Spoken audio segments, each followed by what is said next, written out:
नमस्कार प्यारे बच्चों, बहुत बहुत स्वागत है आपका अपने YouTube channel NCERT study point पे।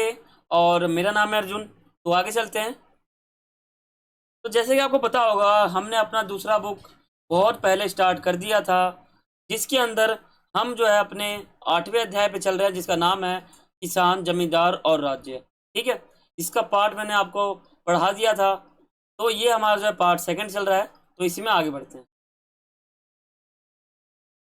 देखो, ये हमारा पार्ट सेकंड है। न्यू कोर्स हमारा चल रहा था, आज से 6 महीने पहले मैंने शुरू किया था। और चैप्टर हमारा 8 है, जिसका नाम है किसान, जमींदार और राज्य। इसको समझते हैं। पार्ट सेकंड है। पार्ट 1 वाली वीडियो आप जरूर देखना। पार्ट 1 में मैंने आपको बिल्कुल बेसिक बताया, 20 मिनट का वीडियो होगा वो। बहुत ही बेसिक बताया आपको। अगर आप पार्ट 1 नहीं देखोगे तो आपको कुछ समझ में ही नहीं आएगा क्या हो रहा है। पार्ट 1 में मैंने आपको बिल्कुल जीरो से बताया है, ठीक है, बिल्कुल जीरो से। और आप सब्सक्राइब कर लेना, नीचे आपको दिख रहा होगा।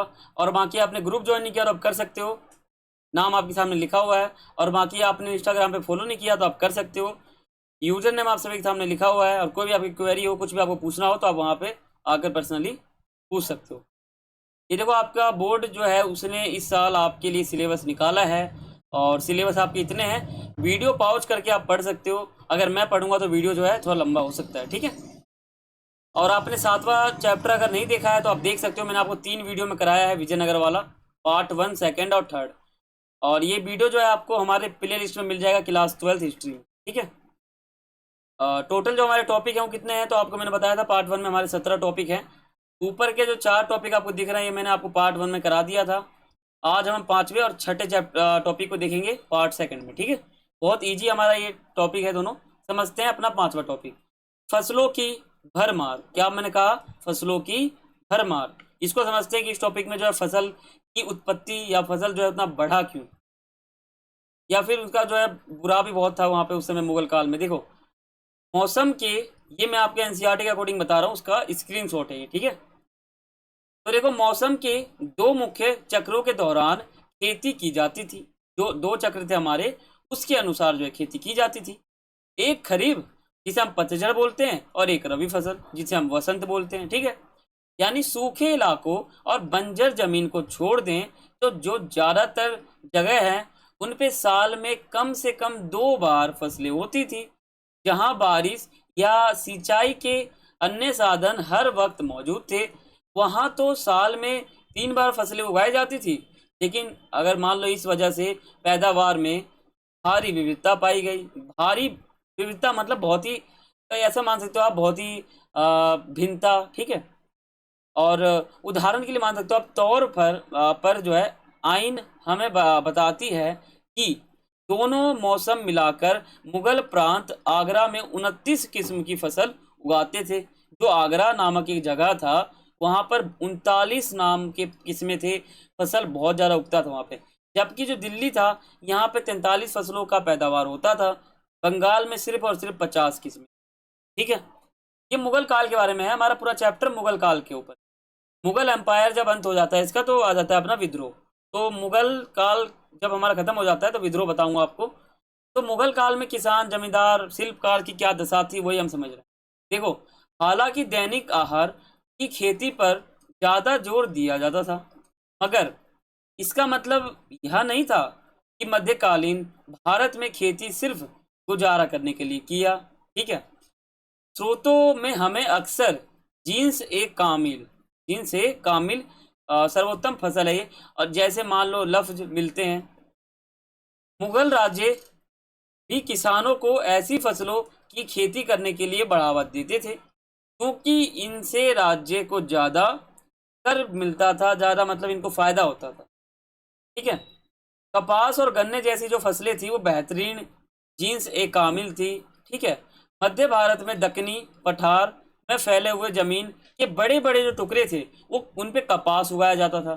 जबकि जो बंगाल है वो अपनी चीनी के लिए मशहूर था।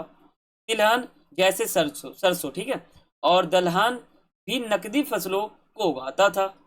इससे पता चलता है कि जो हमारा औसत किसान था, उसकी जमीन इस तरह पेट भरने के लिए होने वाले उत्पादन और व्यापार के लिए किए जाने वाले उत्पादन एक दूसरे से जुड़े हुए थे। अब हम बात करते हैं अपना अगला। तो देखो, मुगल काल में जाति और ग्रामीण माहौल कैसा था। मुगल काल में जो हमारा मुगल काल था, इसमें ग्रामीण और जो जाति था माहौल, ये कैसा था, मतलब जाति को लेकर ग्रामीण माहौल कैसा था, गांव का माहौल कैसा था, ये समझते हैं। देखो, खेतों में जुताई करने वालों में एक बड़ी तादाद ऐसे लोग थे जो नीच समझे जाने वाले कामों में लगे हुए थे। ज्यादातर जो किसान ऐसे थे जो गंदे काम को करते थे, ऐसे काम जिनको नीच समझते हैं, बहुत ही खराब समझते हैं, ऐसे काम को मुगल काल में ग्रामीण समाज के अंदर जो किसान है वो करा करते थे। या फिर खेतों में मजदूरी करते थे। जो किसान आपको यहाँ दिख रहे हैं बैठे हुए, ये सभी क्या करते थे, खेतों में मजदूरी करते थे। कुछ जाति के लोग गरीब रहने के कारण मजबूर थे, मतलब है ना, गरीब रहने के लिए बहुत मजबूर थे वो। खेती लायक जमीन की कमी ना होने के बावजूद उनसे घरों का काम करवाया जाता था। ठीक है। मुसलमान समुदायों में हलाल खोरान, ठीक है, हलाल खोरान जैसे कामों से जुड़े हुए समूह गांव की हदों के बाहर ही रह सकते थे। ठीक है। इसी तरह बिहार में एक, इसको मिटाता हूँ 1 मिनट। बिहार में क्या है कि बिहार में मल्लाह जादव का शाब्दिक अर्थ होता है नविकों के पुत्र होता है, मतलब नविकों का पुत्र। इनकी तुलना दासों से की जाती थी उस समय। ठीक है। और 17वीं शताब्दी के अंदर क्या हुआ, राजस्थान में एक मारवाड़ एक जगह है, वहां पर लिखी गई कुछ किताबें इन्होंने, राजपूत ने लिखा था। तो में राजपूत का मतलब चर्चा दिख जाता है कुछ किताबों में, राजपूत के बारे में जो है चर्चा देखने को मिल जाता है। इस किताब के हिसाब से जाट भी किसान थे, मतलब इस किताब के हिसाब से जो है, ये जो किताब मानता है, किताब जो है ये मानता है कि जो जाट है वो भी किसान था, ऐसा कुछ किताब ये मानता है। लेकिन जाति व्यवस्था में इनका जगह जो है राजपूतों और मुकाबले बहुत नीची है, मतलब राजपूत के मुकाबले ये बहुत ही मतलब कमजोर है, ऐसा माना जाता है। ठीक है।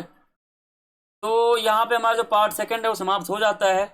आशा करता हूँ आपको समझ में आया होगा। तो प्यारे बच्चों, यही हमारा वीडियो था पार्ट सेकंड, बहुत ही छोटा था। इसमें मैंने आपको 2 टॉपिक कवर करवाया था, 5वां और 6ठा। ठीक है। तो आप लाइक करें, सब्सक्राइब करें, बेल आइकन पे क्लिक करें और वीडियो शेयर करें। कुछ भी आपको डाउट है आप कमेंट करें, पूरा प्रयास करूंगा आपके डाउट का मतलब समाधान